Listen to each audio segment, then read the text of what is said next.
এখন সবাই ঘুমাচ্ছে দুপুরবেলা, আর আমরা রাস্তায় রাস্তায় ঘুরে বেড়াচ্ছি। আসসালামু আলাইকুম, কেমন আছেন সবাই? আমরা এই যে আছি, আল্লাহর অশেষ রহমতে, আলহামদুলিল্লাহ। এখন দুপুরবেলা, অবশ্যই দুপুরবেলা খেয়ে দিয়ে ঘুমানোর টাইম, সবাই ঘুমাচ্ছে।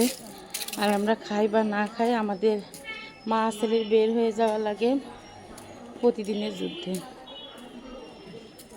দুপুরবেলাটা আসলে ঠিকঠাক করে আমাদের খাওয়াও হয় না। একটা থেকে পড়া শুরু, সেখানে আস্তে আস্তে 1:10, 15, 1:30 এরকম বেজে যায়। আজকে 1:35 বেজে গেছিলো। তো আরও আমার এই যে উনি যে কি পরিমাণে ধীর, এত স্লো। তো মিসের একটা কথা শুনে ভালো লাগলো যে ও স্লো আছে, থাকুক, থাকতে দিন। ও যখন ছুটবে ওরে ধরে রাখা যাবে না, মানে ওর বয়সের কথা। যে যখন 8, 9, 10 উঠবে তখন তো বাইরে সময় দেবে, তখন আমার এরকম হাতও ধরা লাগবে না, হাত ধরে স্কুলেও নিয়ে যাওয়া লাগবে না, আবার এইখানে বসো, এইটা পড়ো, বা দৌড়ায় না আসতে যাও, এসবও আমার আর বলা লাগবে না। 8, 9, 10 উঠলে সে আর 2-3 বছর পরেই নিজের সিদ্ধান্তে সব কিছু করতে পারবে। মানে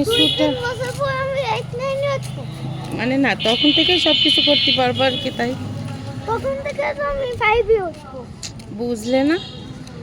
তাহলে কি পছন্দ আলাদা হয়ে যাবে, বড় হয়ে যাবে, একা একা যেতে পারবা।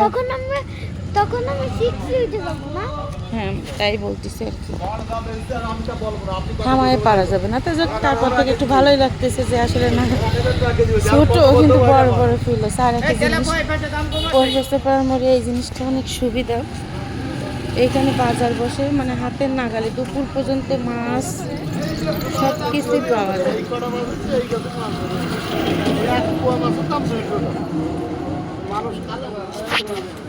বাজার, মাছ, এই জিনিসটা খুব সুবিধা।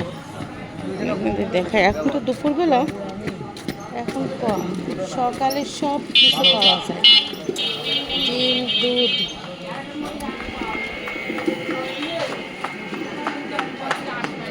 কি নেবেন কি নেবেন না,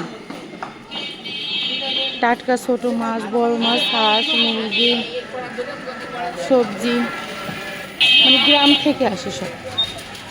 এদিকে প্রফেসর পাড়ার ভিতরে যারা আছে তাদের আর কি নকলায় যাওয়া লাগে না, শুধু গরুর গোশটা পাওয়া যায় না, তাছাড়া মোটামুটি সবই পাওয়া যায়।